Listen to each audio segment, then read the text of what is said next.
Matapos manalo ng Perpetual Health Altas kontra sa CSP Blazers 77-69, tayo po ay nagbabalik dito sa loob ng napakaingay na arena sa lungsod ng San Juan para sa ating pangatlo at huling laban ngayong araw sa Season 91 ng NCAA. Maraming salamat muli sa lahat ng aming mga kapamilya na nakatutok ngayon sa ABS-CBN Sports in Action. Hello also to everybody watching in high definition via Ball Sky Cable Channel 167 and all over the world via TFC, the Filipino channel. Labanan ng dalawang unbeaten teams as the Jose Rizal University Heavy Bombers take on the Colegio de San Juan de Letran Knights. Mabuhay Pilipinas! Ako po ang inyong lingkod, Anton Rojas, at sa pangalawang pagkakataon, makakasama natin dito sa coverage si Coach Hammer, Martin Antonio. Magandang hapon Pilipinas, magandang hapon Anton. Isa na namang umaantikabong bakbakan ang matutuhayan natin ngayong hapon na ito. Dalawang koponan na napakataas ang expectations. Colegio de San Juan de Letran, panibagong kabanata, new head coach Alden Ayo. Good first game para sa kanila, dominating win against CSP. Sa kabilang panig naman, JRU under coach Berhel Meneses, maganda rin ang kanilang pinakita. Tama, yung Sabado nanalo ang JRU Heavy Bombers kontra Arellano sa score na 68-51, 17 puntos na kalamangan. At nagtala ng isang double-double itong kanilang bagong import na si Abdel Patucci. Abdel Patucci, bagong import, gaya nga ng sinabi mo, talagang malaking bagay yan dahil nasusuportahan niya si Abdul Razak Abdul Wahab. At 23 points ang naitala ni Abdel Patucci sa kanyang unang experience dito sa pinakaunang Collegiate Sports League ng Pilipinas, ang NCAA, proving that he can bang with the big boys. Yes, ito nga, yung dalawang import nila nagtala ng 21 rebounds just between the two of them. So makikita natin na talagang bakbakan sa ilalim ang gustong laro ni Coach Berhel Meneses. Alam mo Martin, pag sinabi mong bakbakan, the first team that you think about in the NCAA is Colegio de San Juan de Letran Knights. Kaya lang, the past couple of years, medyo nawala yung identity na yon dahil lumiit ang mga players ng Letran. But with Coach Alden Ayo, dating player, miyembro ng back-to-back Letran Knights Championship team noong 1998 and 1999, coming back to the fold, baka maibalik niya yung bakbakan style ng Letran Knights. Tama ka dyan, Anton. Ito nga, nanalo ang Colegio de San Juan de Letran Knights kontra sa CSP Blazers sa napakalaking score na 82-53. Nakita natin ang up-tempo defense na pinamunuan ni Mark Cruz. Ayan po ang mga numero ng laban ng Letran at CSP. Mark Cruz, kapitan na ng Letran Knights. Siya nanguna para sa Letran and he came off the bench, Martin. Tama. Nagpalaki ng kalamangan at advantage sila from the bench itong si Mark Cruz dahil pinahaba ang rotation sa pag-step up nito ni Lubib. Sa mga fans ng Letran, sa mga fans ng JRU, makisali sa ating discussion sa social media. Tweet us, include the hashtag NCAA Season 91 and of course the hashtag CSJLVSJRU. At sa aming pagbabalik, jump ball na po, labanan ng dalawang unbeaten teams, Letran kontra JRU. Handa na silang ilabas ang kanilang galing. Pero bago yon, Coach Hammer, kindly do the honors. Dahil pinagbigyan niya ako nung first game ko, ako naman ang magpapaselfie kay Anton Rojas.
We're live from the Philoil Flying V Arena here in San Juan, powered by Bostik, as we give you our third live offering in the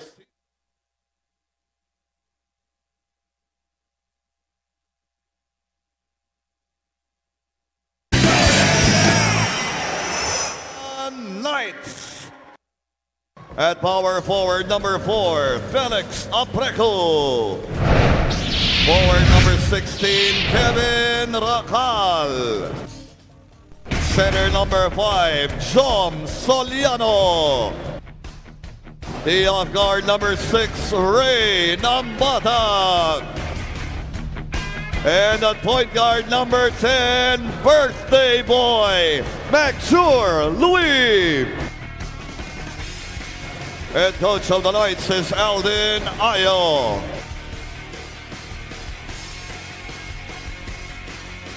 And now the starting five for the JRU Heavy Bombers.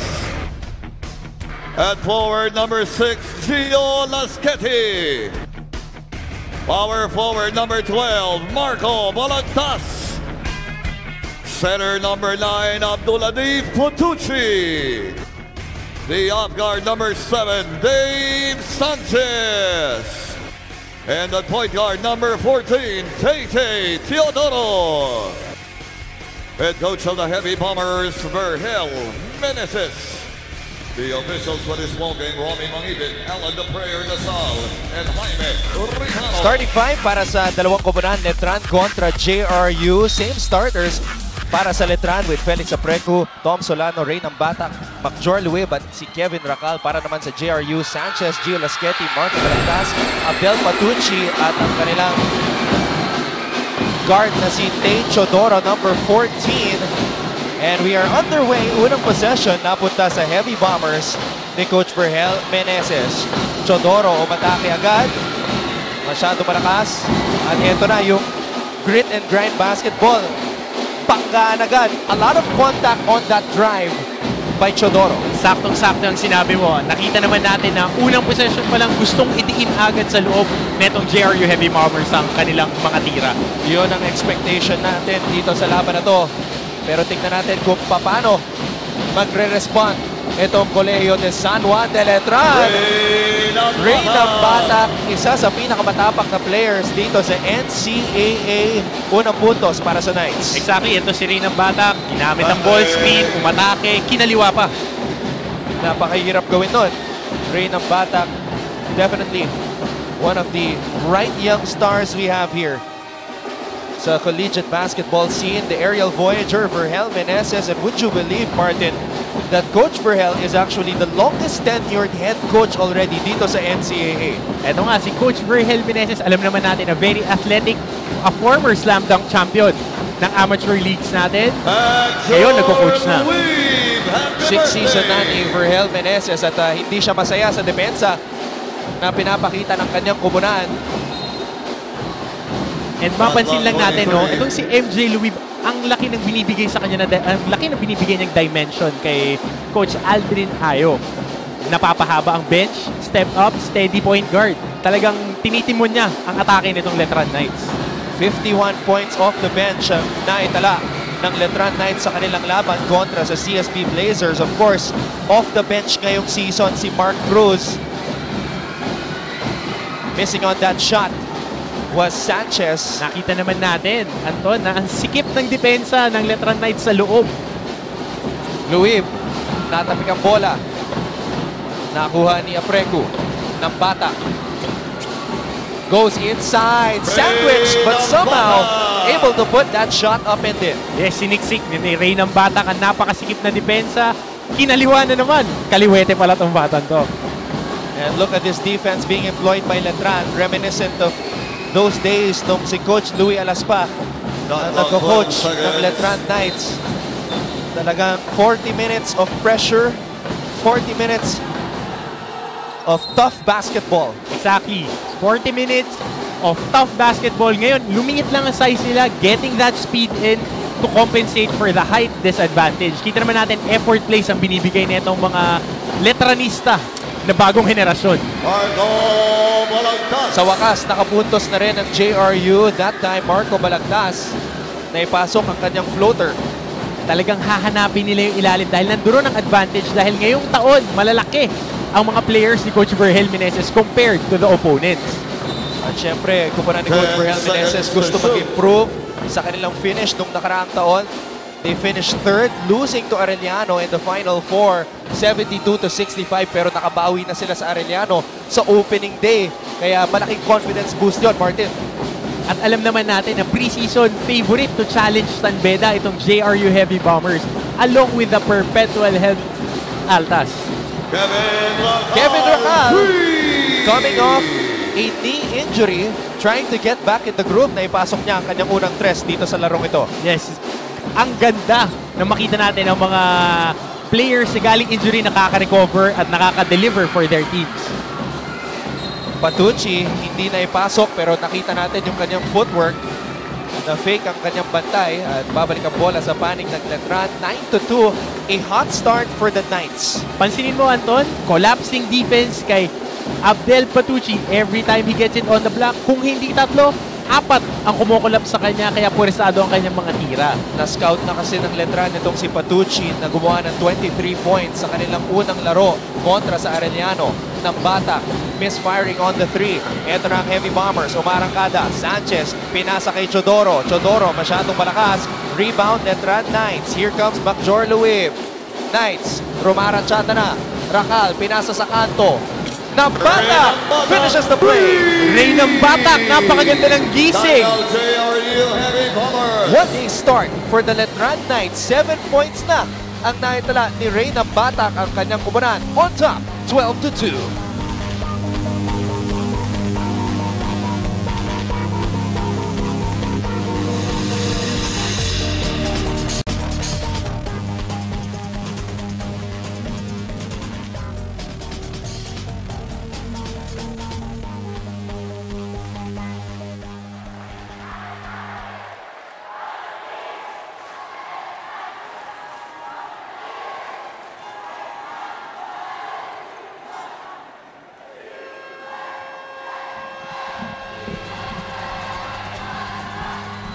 Nagbabalik po ang NCAA Season 91 dito lang sa ABS-CBN Sports and Action. At dahil nandito tayo sa unang linggo ng ating tournament, meron kaming bagong miyembro ng broadcast team na ipapakilala sa inyo. Let's all welcome Siege Tantenko. Siege? Yes, it's great to be here. Kasama ko ngayon si Ron J. Enrile na dating manlalaro ng Letran Knights. Ron J., ano yung mga memorable experiences mo dito sa NCAA? First, siyempre, yung championship namin during yung 2003. Then yung physicality ng game and physicality ng time na yon. Saka yung fans, yung crowd, kung paano sila mag-react during every game namin. Ngayon naman na nandito ka bilang audience, ano yung nakikita mong pagkakaiba at pagkakapareho ng mga Letran Knights dati at ngayon? Siguro yung ang difference nun kasi ngayon parang pinabilis na masyado yung game. Unlike before, talagang kami malalaki, mga talagang mga big wide body, mga naglalaro. So yung physicality ng game, yun ang pinitong difference.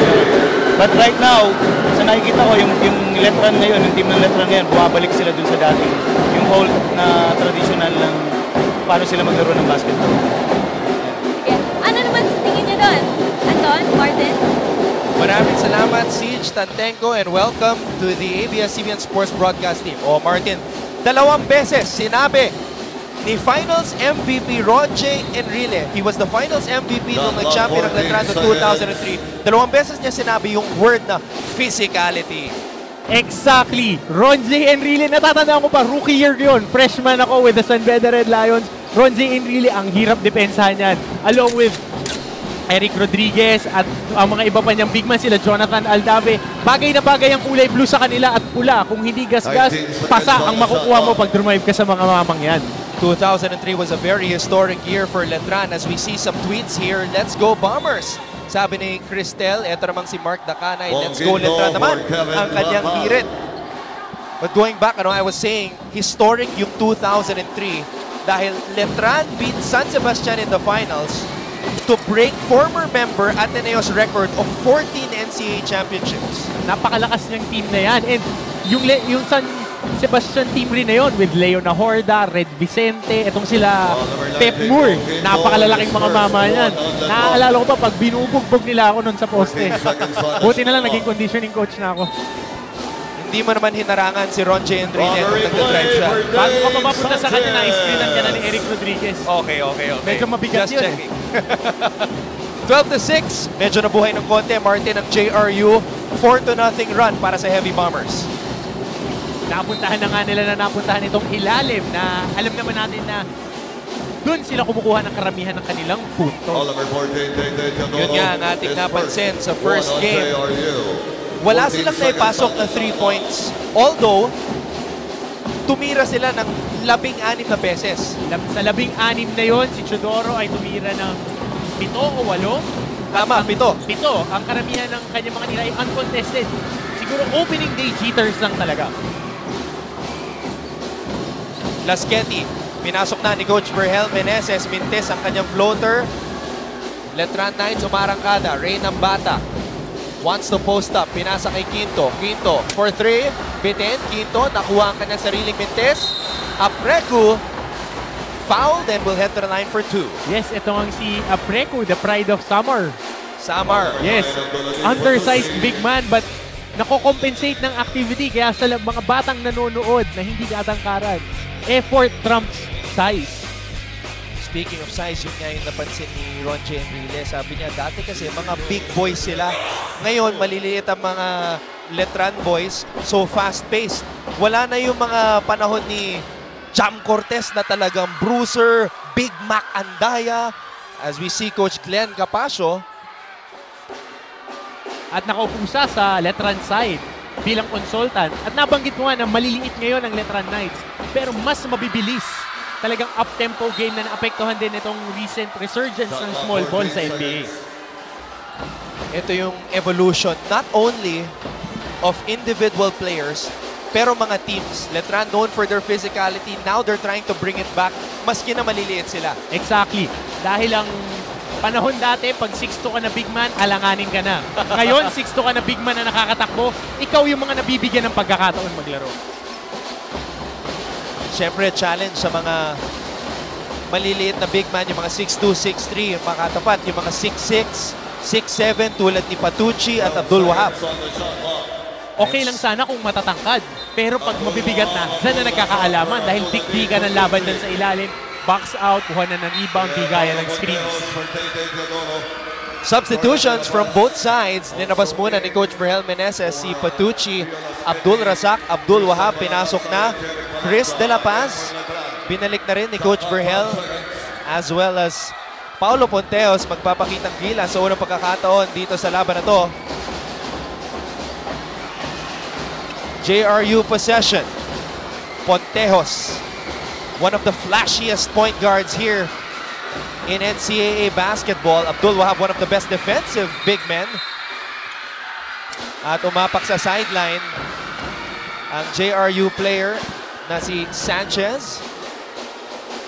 Ito nga, itong si Dave Sanchez, nagpakita rin to nung first game. Hindi man siya nakashoot sa labas, pero against Arellano, kumuha yan na napakaraming rebounds. At pansinin mo, Anton, ang mga guards ng Heavy Bombers, stocky, malalaki, kayang maglaro rin sa ilalim at makipagdikdikan. Nakawalong rebound si Dave Sanchez kontra sa Arellano. Speaking of rebounding, itong si Abdul Razak, Abdul Wahab, yan ang kanyang specialty. He had 9 rebounds in that game. Chris De La Paz, younger brother of former CSB Blazer Ian De La Paz. Itong si Chris De La Paz din, mataas ang expectation sa kanya coming into this year since he's a comeback player. Hindi gaano nakapagpakita ng first game. Ngayon, susubukang makabawi. Ngayong kanilang ikalawang laro. Apreku, sinusubukan kumuha ng posisyon sa ilalim. Binalik ang bola kay Mark Cruz. Natapik sa likod. Balanza could not get a decent path to the basket. Tumawag muna ng timeout si Coach Aldin Ayo. Huwag po kayong alis. Magbabalik po ang NCAA Season 91 dito lang sa ABS-CBN Sports and Action.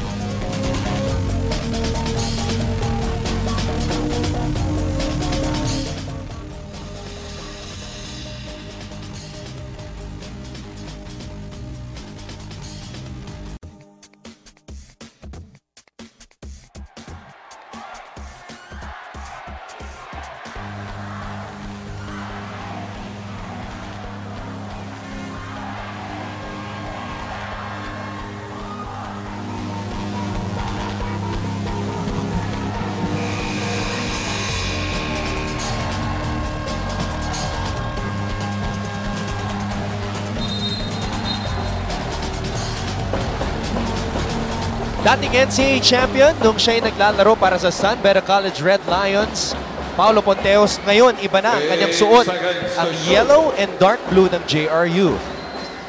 Isa sa mga energizers sa San Beda noon in their high school program, itong si Paulo Ponteos, nanalo ng isa sa San Beda sa seniors and got a bigger opportunity dito sa Heavy Bombers. Ngayon, isa na siya sa mga leaders ng team na to. I believe he was the backup point guard to Anjo Karam and Paseramer during that year when he was with San Beda, if I remember correctly. Pontejos, pinasa kay De La Paz. De La Paz with a floating hook shot. Napakagandang galaw nito ni Chris De La Paz, driving to the middle, and 6'3", 6'4" tong batang to, nilagyan ng lupang tira, making the shot ringless. De La Paz had 6 points against Arellano sa kanilang unang laban ngayong NCAA Season 91. Mark Cruz in and out sa kanyang 3-point try. Sanchez directing the offense. Abdul Wahab binigay kay De La Paz. De La Paz umikot, pumeke, pinasa kay Sanchez. Sanchez umatake! Again, sa ilalim, through the heart of the defense, ang JRU Heavy Bombers, Dave Sanchez, scoring on that lefty layup. 8-0 run na para sa JRU Heavy Bombers. Napako sa 12 ang Letran Knights. Pansinin mo, Anton, sinikipan na rin ng JRU itong depensa nila. Talagang sa ilalim nagpo-focus. At last year, number 2 and number 3 defensive teams itong dalawang koponan na ito. Samantala, Jeric Balanza na ipasok ang kanyang unang basket dito sa labang ito. Double team. Pontejos with a fake. Pontejos with a shot. Masyadong malakas. Under a minute to play. Sanchez umatake. Sanchez tumira. Masyadong malakas. Mark Cruz napulot ang bola. Mark Cruz zigzag. Parang nasa Cannon Road lang. Bitin ang 3. Scramble for the loose ball. At mananatili ang bola dito sa panig ng Letran. Yes, nakita natin ang hustle plays nitong both teams. Apreco keeping that ball alive, tapping it, getting another possession for the Letran Knights. Both teams pinapakita ang kanilang hustle.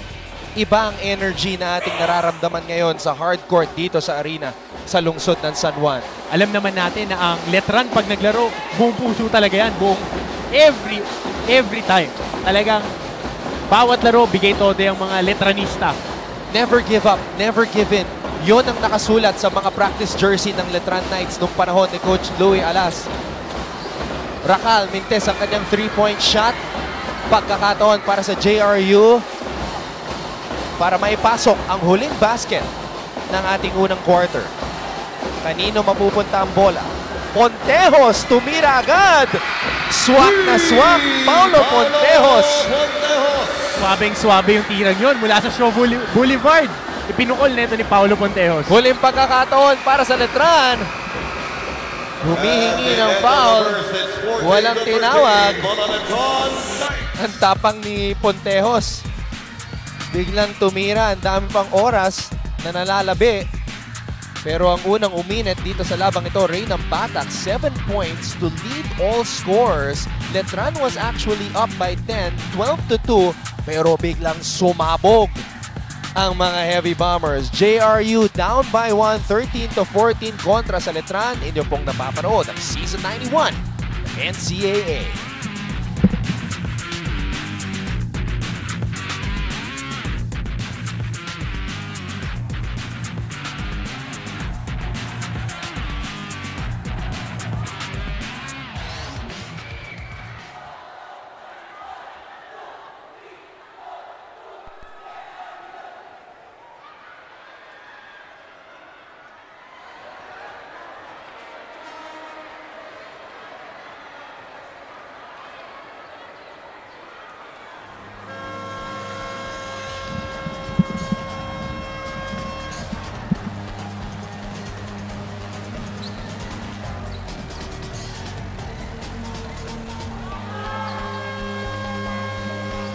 Like I said a while ago, the arena in San Juan is the place to be on this Friday. We've already had 2 exciting games at ngayon, ito ang ating players to watch. Featured matchup, Coach Martin. Yes, ito, dalawang mga big man na naglalakihan. Abdel Patucci having a double-double on their first game. Ito namang si Jomari Solano